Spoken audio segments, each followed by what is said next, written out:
Suðurland FM og við ætlum að fara okkur og setja okkur í samband við Rangárþing eystra. Þar okkar kona Árný Lára. Góðan daginn. Góðan daginn. Hvað segir þá? Bara ljómandi gott. Já, ég heyri það. Og það svo kátt, eins og alltaf. Já, eins og alltaf, maður verður náttúrulega að reyna, sko. Já, heldur betur. Hvernig fór síðasta helgi fram? Hún fór ekkert smá vel fram, við erum svo ánægð að þetta bara tókst alveg gífurlega vel. Og hér voru 400 manns yfir alla helgina. Já. Og bara, já, þetta bara fór eins og best var bara hægt að hugsa sér, sko. Landsmót, já, félagsmiðstöðu það ekki? Samférs? Jú, landsmót samférs. Þannig að, já, maður búin að lesa ýmsar fréttir og það hefnaðist allt mjög vel. Það bara hefnaðist allt rosalega vel, bara og krakkarnir voru alveg svakalega ánægðir. Og það var meira að segja einn, sko, sem kemur úr Vesturbænum í Reykjavík og hann sagði, sko, bara, veistu að ég úr Vesturbænum og það sko nóg að gera, en hér svo gaman að ég var alveg til að flytja. Þannig að við vorum bara ótrúlega ánægð með þetta. Þetta er frábært. Gott að vera á Hvolsvelli. Já, og bara í Rangárþing eystra, bara öllu. Okkurlega, og hvað var svona gert þeirra til skemmtunar? Sko, krakkarnir, þau komu á föstudeginum og byrjuðu að þau bara koma sér fyrir og svona og þau fengu svo bara hamborgara, grilla hamborgara og bara, já, vonandi á sig gat. Já, já. Svo var kvöldvaka þar sem að Friðrik Dór kom, tónlistarmaður. Hann hefur örugglega tekið, klárasti hundur í heimi eða hvað þetta heitir þarna? Glaðasti. Glaðasti, mestu því. Og svo á laugardeginum, þá voru smiðjur allt sveitafélagið. Og þar var búið upp á ræðumennsku, ratleiki, leiklist, jafnréttisumræður og fleira í þeim dúr. Já. Svo var svakalega flottur hátíðar kvöldverður í íþróttahúsinu kvöldið.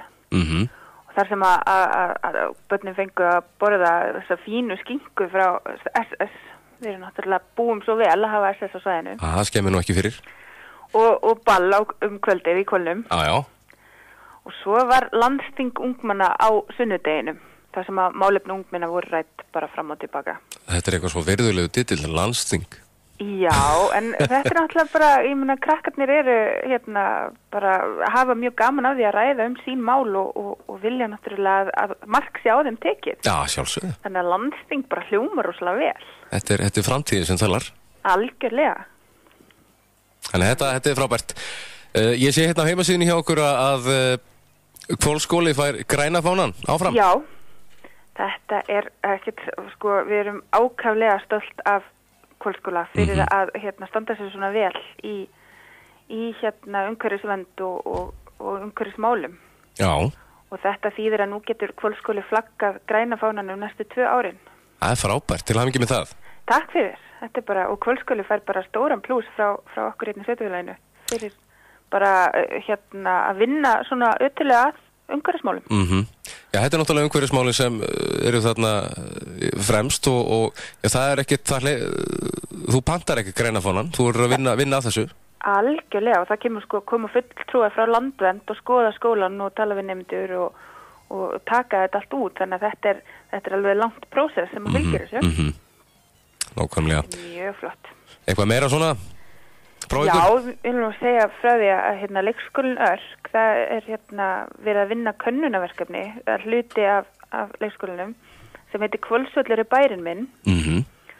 Og þau eru svona skoða nær umhverfið sitt og kynnast einmitt tengist svolítið umhverfismálum. En þau fóru til dæmis eftir landsmótið, samfélagsmótið og fóru að kanna hvað 400 úlingar hefur skilið eftir mikið rusl á svæðinu. Já. Fóru með ruslapóka og ætluðu að tína, sko. Funduðu þið eitthvað?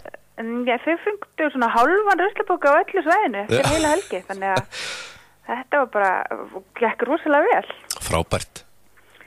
Nú, svo er kvenfélagi Hallgerður í Fljótshlíðinni, þær heldur búið 90 ára afmæli kvenfélagsins núna á þessari og þær eru búin að standa í mjög góðu, flottu verkefni sem þær hafa fundið myndir af öllum formunum síðan 1923, þetta eru 17 alls og ramma þetta allt inn með upplýsingum formönnsku tíma og svo framvegis, þannig að þetta er mjög flott verkefni hjá þeim. Þetta má sjá á heimasíðun okkar. Já, hvolsvöllur.is og verður eitthvað opið hús eða? Þetta nú reynda bara á loftinu hjá þeim þegar í Guðalandi þær eru með aðstöðu þar en ég vissum að ef fólk vil koma og skoða þá þær alltaf tilbúnar að hlaupa til. Já, alltaf gaman að skoða svona gamla myndir. Já, þetta bara mjög góðar heimildir kvenfélaga því að það skiptir svo miklu máli hérna hjá okkur starfandi 6 kvenfélag í Rangárþingi eystra og þetta bara skiptir svo miklu máli að halda við sögunni af því þetta eru félagasamtök sem að hafa verið við líð bara 90 ári eða meira. Já, nákvæmlega. Og svo sé ég hérna líka á heimasíðunni að nú verið að spáið að gera bílastæði við Skógafoss eða? Nú verið að vinna að skipulagsmálum. Það hefur kannski margir séð að það var dálítil umræðum þetta á mbl.is í gær og það var viðtal við bygging á skipulagsfulltrúan hjá okkur. En þetta náttúrulega, þetta dálítið meira prósess heldur en bara að gera bílastæði og punktu basta, sko. Já.